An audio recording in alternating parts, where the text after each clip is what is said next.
Hi guys, welcome to my YouTube channel. Long பிரேக்குக்கு அப்புறம் உங்களை சந்திக்கிறதுல ரொம்ப சந்தோஷப்படுறேன்.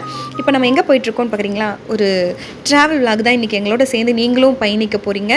ரொம்ப ஜாலியாக இருக்கும். ரொம்ப என்ஜாய் பண்ணி நம்ம அந்த ட்ராவலை வந்து ரொம்ப ஹாப்பியாக கொண்டு போகலாம். இந்த இயர் பார்த்திங்கன்னா லாஸ்ட் 2023.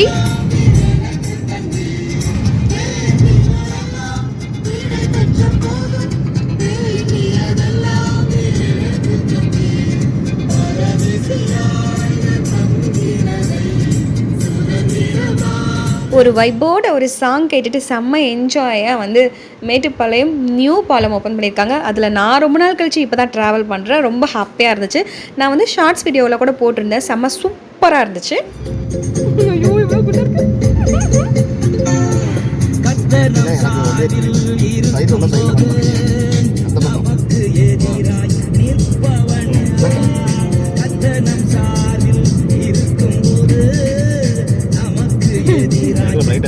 ஒரு 1 hour வரைக்கும் கண்டிப்பாக சாமி பாட்டு தான் கேட்டுட்டு போகணுன்னு சொல்லிட்டாரு.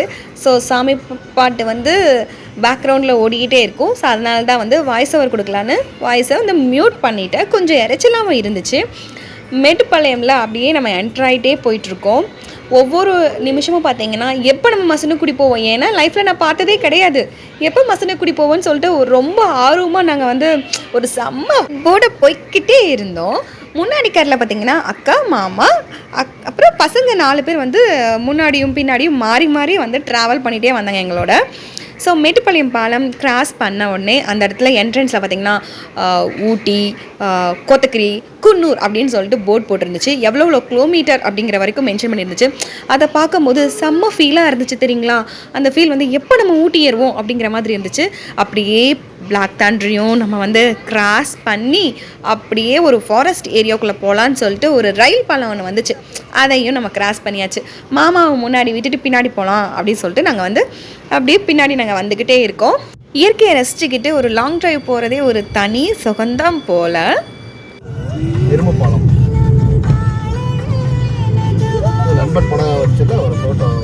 மேட்டுப்பாளையம் கிராஸ் ஆனோடனே ஒரு செக் போஸ்ட் இருந்துச்சு. அந்த செக் போஸ்ட்டில் 2 காரையும் வந்து எங்கே போகிறீங்க அப்படின்னு டீட்டெயில்ஸ்லாம் கேட்டுட்டு எங்களை வந்து அனுப்பிட்டாங்க. ஸோ நாங்களும் வந்து ஹில்ஸ் ஏற போகிறோம்.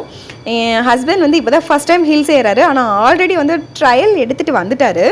ஸோ அதனால தான் தைரியமாக பிளான் பண்ணோம். அப்புறம் இப்போ தான் வந்து ஃபஸ்ட்டு ஹில்ஸ் ஸ்டார்ட் ஆகுது. ஃபஸ்ட்டு ஹில் ஸ்டார்ட் ஆகும்போது லைட்டாக வயிற்றுக்குள்ளே அப்படியே கடமுடான்னு பண்ணிச்சுங்க. ஏன்னா நான் வந்து பெருசாக வந்து காரில் அவ்வளோதான் உட்காந்ததில்ல. மாமா காரில், தம்பி காரில் உட்காந்துருக்கேன். கொஞ்சம் சேஃபாக ஃபீல் பண்ணுவேன். ஹஸ்பண்ட் வந்து இப்போ தானே கார் ஓட்ட ஸ்டார்ட் பண்ணியிருக்காரு. அப்படிங்கும்போது எனக்கு அந்த ஒரு பயம் இருந்துக்கிட்டே இருக்கும். அப்புறம் கொஞ்சம் நாள் ஆனதுக்கப்புறம் தான் என்னை வந்து செக்யூராக இருக்கேன் அப்படின்னு எனக்குள்ளே ஃபீல் ஆகி நான் வந்து ஒரு கம்ஃபர்டபுள் ஜோனில் போயிட்டு ஒரு காரில் நான் கம்ஃபர்டபுளாக உட்கார ஆரம்பித்தேன். அதனால் வந்து ஃபஸ்ட்டு ஊட்டி போகும்போது ரொம்ப நான் பயந்துட்டேன். ஒரு மாதிரி ரொம்ப நர்வஸ் ஆகிட்டேன்னு வச்சுக்கோங்களேன். ஒரு 1/2 hour கழிச்சு அப்பாடா நம்மளை சேஃபாக கூட்டிகிட்டு போகிறாடா அப்படிங்கிற மைண்ட் செட் வந்த உடனே ரிலாக்ஸ் ஆகிட்டேன். செம்ம சூப்பராக இருந்துச்சுங்க. ஊட்டி பாதை எப்படி இருக்குங்கிறத நீங்களும் ரசித்து பார்த்துக்கிட்டே வாங்க. நல்ல க்ரீனிஷாக இருந்துச்சு. அங்கங்கே தண்ணி வந்துச்சு. சூப்பராகவும் இருந்துச்சு பார்க்குறதுக்கு. ஆனால் வந்து ஹில்ஸில் ஏறும்போதும் சரி, ஹைவேஸில் போகும்போதும் சரி, ஒரு கம்பேரிஷன் ஒன்று சொல்கிறேன் கேட்டுக்கோங்க. அங்கங்கே நிறுத்தி நம்ம வந்து ஒரு ஹைவேஸில் போகும்போது டீ குடிச்சிக்கிட்டே ஒரு ரிலாக்ஸேஷன் பண்ணிக்கிட்டே போகலாம். ஹில்ஸில் வந்து எங்கேயுமே நிறுத்த முடியாது. நான் செஞ்சு எடுத்துகிட்டு வந்த மார்னிங் டிஃபன் கூட பார்த்திங்கன்னா எங்கே சாப்பிட்றது, எங்கே கொஞ்சமாக வந்து தரைமட்டமாக இருக்குது அங்கே நிறுத்தி சாப்பிட்லாம் அப்படிங்கிற அளவுக்கு நாங்கள் வந்து பிளான் பண்ணிகிட்டே போனோம். கொஞ்சம் குன்னூர் கிட்ட போன உடனே நம்ம சாப்பிட்றலாம் அப்படின்னு பிளான் பண்ணிட்டோம். ஸோ இந்த பாலம் உங்களுக்கு தெரியும்னு நினைக்கிறேன்.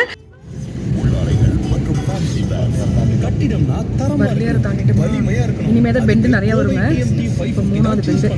இப்போதான் 3 பெண்டா? இண்டிகேட்டர் போட்டு நிறுத்துறாரா? பர்லியான் தானதுக்கப்புறம் இண்டிகேட்டர் போட்டு மாமா நிறுத்திட்டாரு. என்னன்னு பார்த்தா ஜோகன் அந்த கார்லேருந்து இந்த கார் ஷிஃப்ட்டு, இங்கேருந்து ஒருத்தர் அங்கே ஷிஃப்ட்டு, இப்படி ஷிஃப்ட் ஆகிட்டே இருந்தாங்க. அப்பப்போ ஆனால் வந்து கொஞ்சம் பெண்டாக இருக்கிற இடத்துலலாம் ஷிஃப்ட் ஆகலை. கிளாடிக்கும் சரி மேகனும் சரி 2 பேரும் ஜாலியாக என்ஜாய் பண்ணிகிட்டே வந்துட்டு இருந்தாங்க. அதுக்கப்புறம் இன்னொரு பாலம் நம்ம குன்னூர்கிட்டயே இருக்குது. அந்த பாலத்தில் வந்து தண்ணி நிறையா போச்சு. அதை எடுக்கலான்னு பார்த்தேன், எடுக்கவே முடியல என்னால். அதுக்கப்புறம் பார்த்திங்கன்னா நம்ம கீழே பார்த்தோம்னா எப்படி ஒரு மாதிரி குகையாக இருக்கும் பார்த்திங்களா, ஒரு மாதிரி குழியாக இருக்கும். அந்த இடம்லாம் பார்த்திங்கன்னா பயங்கர மிஸ்ட்டாக இருந்துச்சு. நாங்கள் மார்னிங் வந்து 5 o'clock கிளம்பணும். 5 o'clock கிளம்பி நாங்கள் வந்து குன்னூர் வந்து ரீச் ஆகிறதுக்கு சாலிடாக அந்த சாப்பாடெலாம் சாப்பிட்டுட்டு 8:45 அப்படிங்கிற அளவுக்கு வந்துருச்சுன்னு நினைக்கிறேன். ஆனால் குன்னூரில் நாங்கள் ரீச் ஆகவே இல்லைங்க. அதுக்குள்ளே ஒரு பெரிய சம்பவம் ஒன்று நடந்துச்சு. அதையும் உங்களுக்கு நான் என்னங்கிறத போக போக சொல்கிறேன். நம்ம வந்து செம்ம வைபாக ஒரு சாங் கேட்டுட்டு பசங்களோட என்ஜாய் பண்ணிவிட்டு போகிறது எனக்கு ரொம்ப பிடிச்சிருந்துச்சு. அதே மாதிரி மிஸ்ட்டு வந்து டைம் ஆக ஆக ஒரு 9 o'clock ஆக பார்த்திங்கன்னா கொஞ்சம் வெயில் வர ஆரம்பிச்சிருச்சு.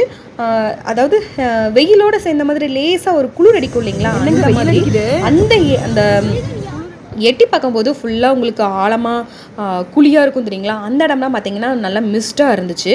ஆனால் நம்ம நார்மலாக போகிற இடம் பார்த்திங்கன்னா கொஞ்சம் அழகாக அப்படியே ஒரு மாதிரி சிலுன்னு காற்று அடிச்சுக்கிட்டே இருந்துச்சு. அப்புறம் நாங்கள் என்ன நினச்சோமோ எந்த இடத்துலையும் இறக்கத்தில் வந்து நிறைய டிராஃபிக்காகி நின்றக்கூடாதுன்னு நினச்சோம். அதே மாதிரி இறக்கத்தில் டிராஃபிக்காகி நின்றுச்சா லைட்டாக வயிறு கழுக்க ஆரம்பிச்சிருச்சு. ஏன் அப்படின்னா உங்களுக்கு இறக்கமாக இருக்கும்போது வண்டி எடுக்கும்போது மறுபடியும் லைட்டாக பின்னாடி வந்துருச்சுன்னா கொஞ்சம் பயமாக இருக்கும் இல்லைங்களா. எனக்கு பயமாக இருக்குங்க, அதனால் நான் பயந்துகிட்டே வந்தேன்.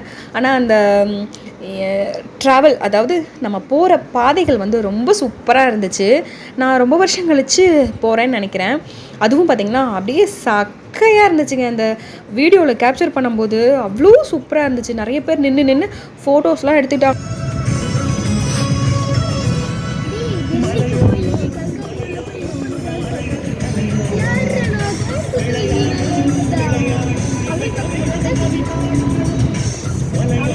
இந்த சாங்கை ஹில்ஸ் ஏரியாவில் கேட்டுட்டு வர்றதுக்கு செம்மையாக இருந்துச்சு. நாங்கள் ஒரு வழியாக குன்னூர் போய் ரீச் ஆகிட்டோன்னு தான் நினச்சிங்க. இல்லைங்க, ரீச் ஆகவே இல்லை. எங்கள் கார் வந்து பின்னாடி வந்துட்டு இருந்துச்சு, மாமா கார் முன்னாடி போயிட்டு இருந்துச்சு. திடீர்னு மாமா கார்லேருந்து ஒரு எண்ணெய் மாதிரி கொட்ட ஆரம்பிச்சிருச்சு. என்னடா எண்ணெய் கொட்டுதே அப்படின்னு அக்காவுக்கு ஃபோன் பண்ணி ஓரமாக நிறுத்த சொன்னால் பார்த்தா கூலிங் ஏஜென்ட் கொட்ட ஆரம்பிச்சிருச்சுங்க. அதுக்கப்புறம் என்னாச்சு, குழந்தைங்கள்லாம் அங்கேயே ஒரு வைப்போடு போயிட்டு இருந்தோமா, டக்குன்னு அப்படியே பிரேக் டவுன் ஆன மாதிரி ஆயிடுச்சுங்க.